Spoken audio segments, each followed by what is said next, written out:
22-годишният затворник бил посетен от близък приятел. По време на свиждането дежурният надзирател се усъмнил в поведението на двамата младежи. Лишение от свобода е подложен на щателен обиск. В бельото му са открити 2 топчета с тревиста маса, едно синьо хапче и прозрачно пакетче, което е било изпълнено с бял прах.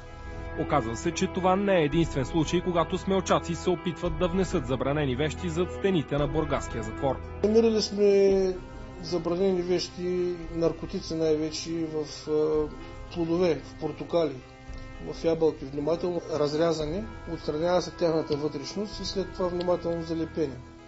В подгъвите на дрехи, особено в обувки, в техните подметки, топчета. Най-често посетителите опитвали да снабдят лишените от свобода с мобилни телефони.